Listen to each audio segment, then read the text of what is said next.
Berita menarik di diasoka.com hari ini, Sabtu 4 September. Kita mulakan dengan perkembangan berita-berita menarik di Sabah hari ini dengan tragedi Pro2 Myvi yang dihanyutkan arus deras dalam insiden di Sungai Kion Som, Kampung Dambai, Inanam pagi tadi. Pencarian lebih 12 jam yang dilakukan ahli keluarga dan penduduk kampung untuk membantu operasi pasukan bomba akhirnya berhasil apabila berjaya menemui kenderaan Pro2 Myvi itu pada jam 7.20 pagi. Seorang mangsa iaitu Juning Maturun, 37, ditemui di dalam kenderaan berkenaan, manakala Simon Sang Ape 64 pula masih lagi gagal ditemui. Salah seorang anak mangsa, Joseph Simon, 34, berkata dia menerima berita buruk itu daripada adiknya yang menghubunginya dan memaklumkan kejadian berkenaan.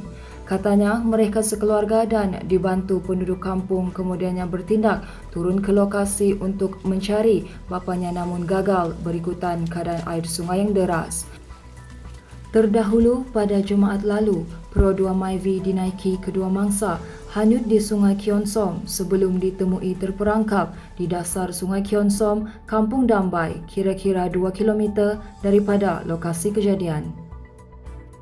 Jabatan Kerja Raya JKR dan syarikat konsesi penyelenggaraan jalan raya sudah diarah mengambil tindakan segera melaksanakan kerja pembaikan jalan yang terjejas akibat banjir dan tanah runtuh di beberapa daerah ekoran hujan lebat berterusan sejak kemarin. Timbalan Ketua Menteri Datuk Seri Bong Mukhtaradin berkata kebanyakan jalan berturap yang runtuh dalam kejadian terbabit adalah di bawah pemantauan syarikat konsesi yang dilantik oleh kerajaan. Bung Mokhtar yang juga Menteri Kerja Raya Negeri berkata bagi kerosakan jalan raya akibat tanah mendap di Jalan Kota Kinabalu Keningau yang dilaporkan semalam, laluan berkenaan juga sedang dibaiki. Dalam perkembangan berasingan, pihak hospital di negeri ini mempunyai perancangan bagi mengaktifkan wad tambahan dalam usaha menampung jumlah pesakit COVID-19 di Sabah. Menteri Pembangunan Masyarakat dan Kesejahteraan Rakyat Sabah, Shah Helmi Yahya berkata, sekiranya ia mempunyai keperluan, wad sedia ada akan ditukarkan kepada wad pesakit COVID-19. Beliau yang juga Exco Kesihatan Negeri itu berkata, berdasarkan laporan diterima pihaknya, kadar penggunaan alat bantuan pernafasan setakat ini adalah kira-kira 70%, manakala penggunaan katil sudah mencapai tahap optimum.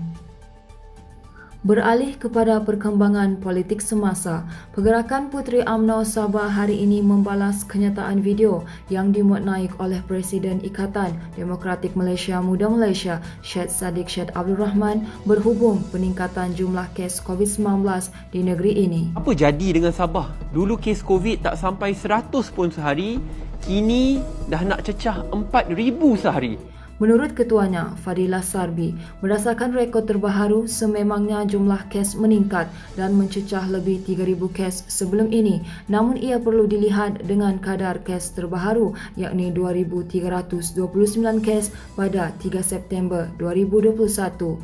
Manakala jumlah kes sembuh lebih tinggi dicatatkan iaitu sebanyak 3,355 kes.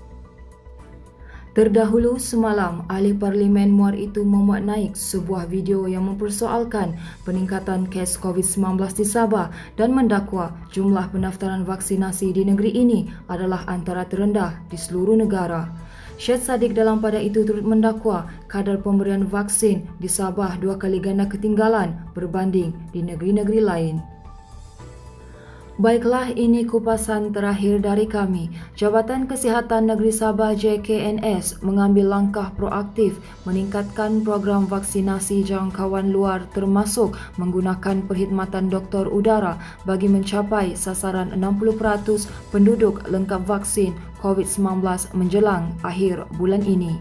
Pengarahnya Dr. Ros Nanimuddin berkata pihaknya bekerjasama dengan pelbagai pihak badan bukan kerajaan NGO atau pihak lain yang berkaitan bagi menjangkau seramai mungkin penduduk yang belum divaksin di seluruh negeri. Beliau berkata program vaksinasi jangkauan luar juga akan ditingkatkan di kawasan yang dikenakan perintah kawalan pergerakan diperketatkan PKPD selain di penjara dan pusat tahanan. Baiklah, itu sahaja yang dapat kami kongsikan setakat ini.